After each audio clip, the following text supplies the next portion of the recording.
Sonic the Hedgehog had an amazing start. The first game was released to huge success, leading to a sequel being developed. Two, in fact. Sonic the Hedgehog 2 and Sonic CD, respectively. Unfortunately, the latter did not do so well in the eyes of fans, but Sonic bounced right back with Sonic 3 and Knuckles, which is regarded as one of the best Sonic games ever by many fans. We then got Sonic Adventure and Sonic Adventure 2, followed by Sonic Heroes and Shadow the Hedgehog. A decade and a half had already passed, and while Sonic had ups and downs, things were looking very positive. To celebrate this, Sega began working on a brand new game. It's a game that would change Sonic forever. This was by far the most ambitious game yet, and Sonic was only going to get better from here. So what game was this? Sonic the Hedgehog 2006. Please stay with me. How could this janky, rushed mess be Sonic's best game? Well, objectively, it's not. None of the games are. And truthfully, no Sonic game is. The fact is, there will always be different opinions. Whether you're one of the many who swear allegiance to Sonic 3 and Knuckles, or you're one of the many die-hard fans of Sonic Adventure 2, there are plenty of games and opinions to go around, and that's a good thing. My personal favourite Sonic game is Sonic the Hedgehog 2006, commonly shortened to Sonic 06 or simply 06. Now that that's out of the way, I need a second to gush about how much I love this game. Please, I'll keep it brief, I swear. Thank you.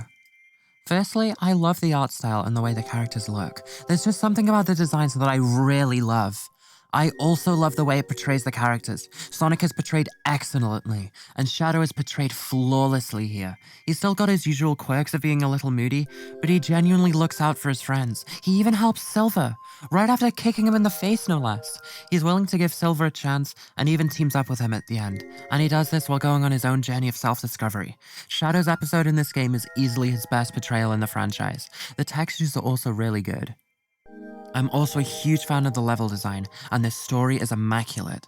Now that that's out of the way, let's talk about where this game went wrong and how it was the first domino in a chain spelling out doom for the franchise.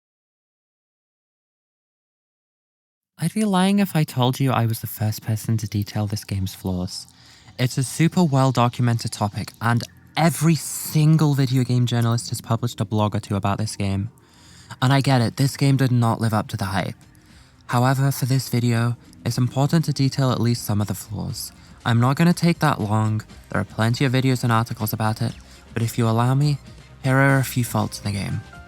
Firstly, the loading screens. In my experience, they've not been atrocious, in fact they've been much longer and unleashed, but it's a super common complaint. Secondly, the game has many bugs. Whether it's textures not loading, or the textures are vomiting all over the screen, or the characters are phasing straight through objects. There was plenty of jank that led to very poor reception of this game. The story was also convoluted, which is to be expected with multiple playable characters. All this forced Sega's hand to have a completely different approach to how they make future Sonic games.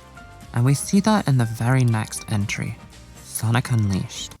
This game only has one singular campaign, and it laid the foundation for the tone of the next Sonic games. In both design and mood. Instead of having burning cities and kidnapped princesses, we had Sonic become a werehog.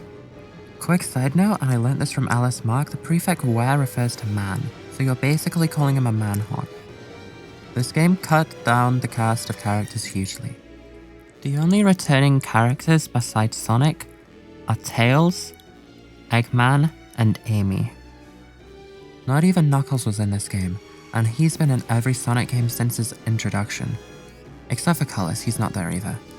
Speaking of, Colors was the next entry. Baldy nose hair! It did okay, it wasn't horrible, but from what I heard, there's barely any story. So, how about you and me make like Eggman's hairline and recede? This is all because Sega took the criticism from Sonic 06. Story too convoluted? Guess we won't put any more there.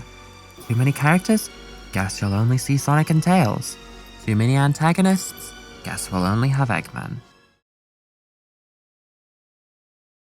Another thing that absolutely massacred Sonic's reputation was the internet in the 2010s. People were making videos absolutely hammering Sonic left, right, and center.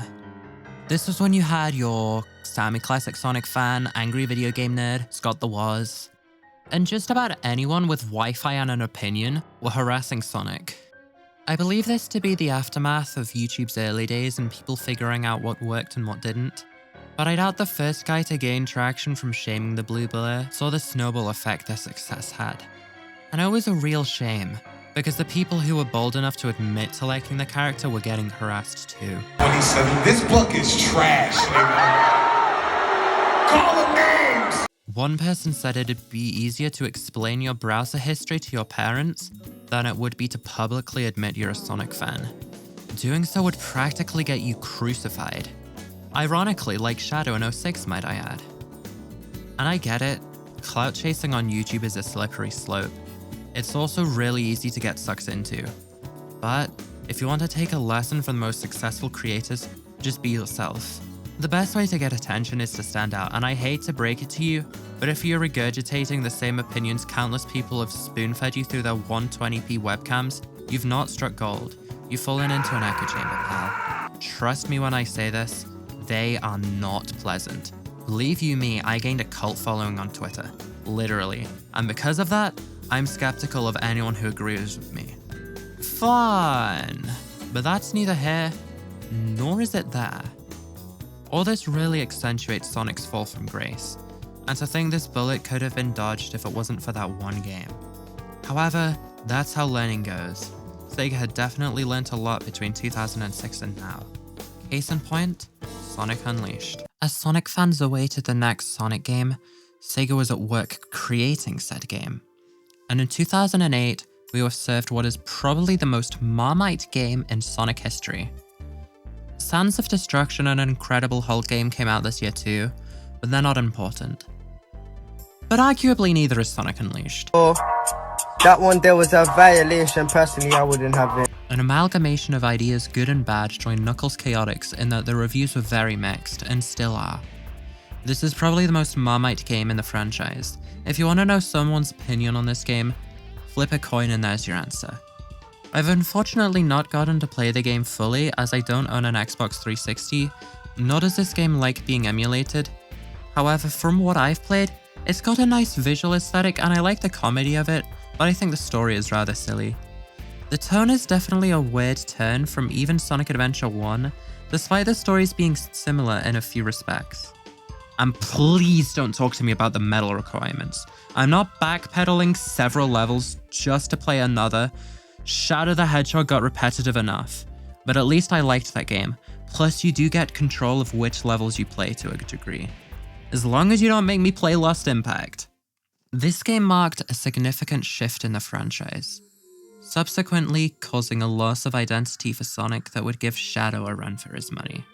Many criticisms of Sonic 06 were that the multiple story aspect was confusing, hence they only have one in this game and all the games afterward.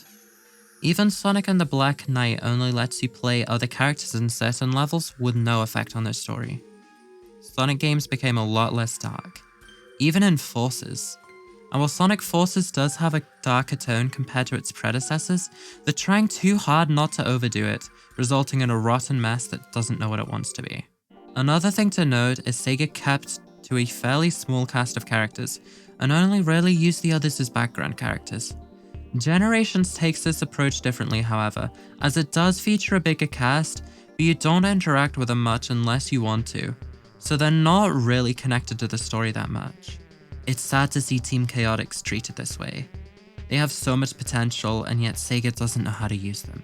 It's truly painful. Hopefully we get another Team Chaotix game. I really enjoyed Knuckles Chaotix, so I'm curious what they could do with those characters in a modern Sonic game. So what now? Sega's been testing the waters lately, with Sonic Frontiers having a more serious tone and letting you play as multiple characters, and Sonic X Shadow Generations is on the horizon. Shadow is a character that needs to be done right, and they struggled doing so even in his own game. Regardless of the path you take, his attitude always stayed the same. He didn't express himself fully like we saw in Sonic 06, and his debut game. I really hope Sonic X Shadow repairs his personality, and hopefully it does. Because if a game that dives into his past appearances doesn't remind Sega who Shadow is, I'm not sure what will. Which is a huge shame. However, I'm hopeful Sega will work towards a better direction for the franchise. They still need to regain our trust and show us they can balance multiple characters, a darker tone, and a faithful portrayal of each character. But if they need pointers, here's my 2 cents. Amy really loves Sonic, but understands that he doesn't return the feelings. And as much as it hurts her, she'd rather help Sonic pursue his goals than pursue him.